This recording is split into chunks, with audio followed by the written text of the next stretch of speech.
hurried off to school, just to find the others laughing and making fun of me and my frozen moose meat sandwiches my mother made for me.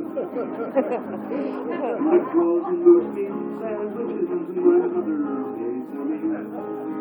When she put cranberries with them, I was happy as can be. Although we had no money, I was rich as I could be with my frozen moose meat sandwiches my mother made for me. Oh, I couldn't understand, for I felt that we were rich. I told them how that moose had landed right there in our ditch. And I told them how Dad took it and hung it in a tree. He didn't even have to shoot it. All that meat was free. They didn't understand, so I tried to make them see that one is only four if they really choose to be. So with my green string and fish hook, I headed for the shore. If I find a fisher biting, I'll catch a couple more, and I'll take them home for supper and put them in the stew. And if there's any left over, I'll take it for lunch to school. My frozen meat sandwiches my mother made for me. When she put cranberries with them, I was happy as can be. Although we had no money, I was rich as I could be with my frozen meat sandwiches my mother made for me. Made just for me.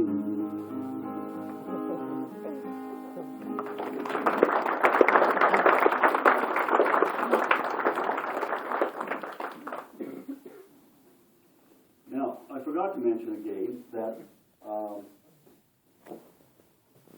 at the end of everyone's driveway, where the driveway met the street, we had a garbage barrel, and we burned our garbage there. And when someone came to town and they said, well, can you give me directions to so-and-so's house? We'd say, yeah, go down to that corner and turn left and go to the third garbage barrel, and that's where they live.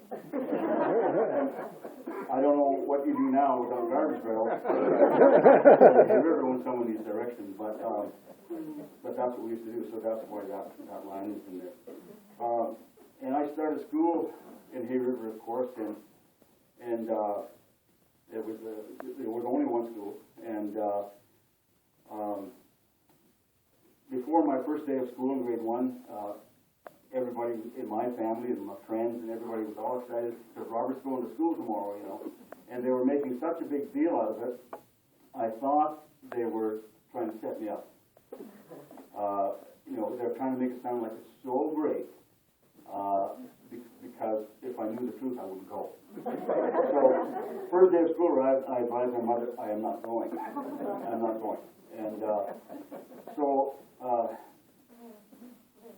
being a mother, she said, well, you have to go because Jimmy's going to be there waiting for you, and he's going to be real nervous if you're not there. If it hadn't been for Jimmy, I probably never would have gone to school. And so, then I got finished the first year before I passed into grade 2. Mrs. Muron was our grade 1 teacher. And I credit so much to that lady. To this day, I don't call her outside the lines. And she was just a nice lady, made us feel right at home. And then when the school year was done, I come home with my report card. The mom said, he did really good. She says, now next year, when you go back to school, you'll be in grade 2. Okay, that's good. I got a year off. 2 months later, she wants me to go back to school. Instead, I didn't have to go back to school the next year. And of course, I had to, because we were waiting. And, you know, that threw my whole schedule off to the day. I'm 8 months behind on everything. We got all the way up to grade 7, and when I was in grade 7, I went to my first school dance, and They had a band come over from Cathedral Hall in Illinois called the Arctic Ramblers. Richard Lafferty was in that band. Now, I don't know if he was in the band at that time, but the Arctic Ramblers were there, and they played, and there must have been a dozen guys in the band. And it was my first dance, and my first dance was with Dolores Morris. And I was with my cousin Richard, because he was, he had been to dance before. He loaned me a white shirt and cufflinks, and off we went to the dance. And I didn't know how this worked, because all the guys were on one side and all the girls were on the other. So I didn't know if you just yelled across or what. But anyway, the music started. He says, "Come on, and we'll go ask Dolores to dance." It's one of these butterfly dances that you dance with two other people. And so that was good. And that stuck in my mind. I can remember this like it happened last night. So anyway, I recently wrote this song, and I recorded it. It's on my latest CD that's here tonight for you to buy if you want. And it's called "The Night the Arctic Ramblers Played." I remember the night the Arctic Ramblers played. That night I first asked you to dance. It was my first time, and it showed, I'm afraid. I just stood there holding your hand.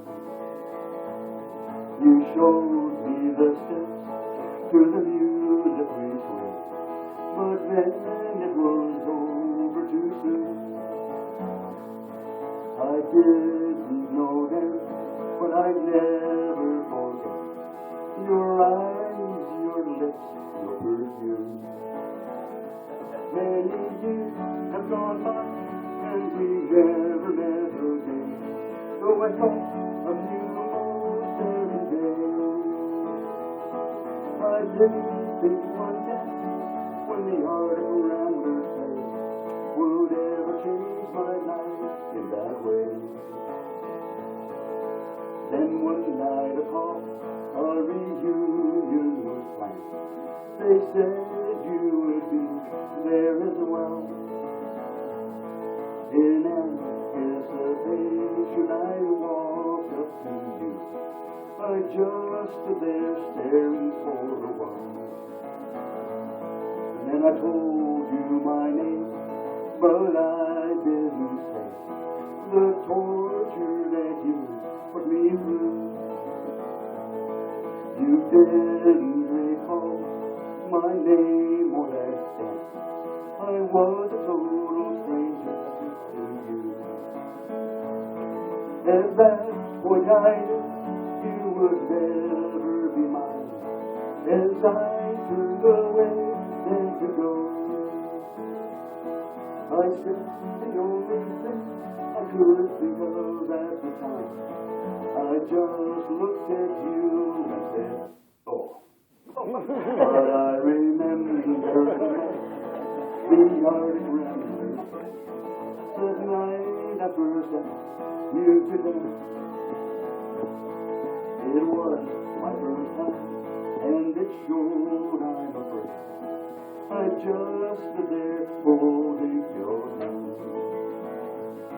I just stood there holding your hand.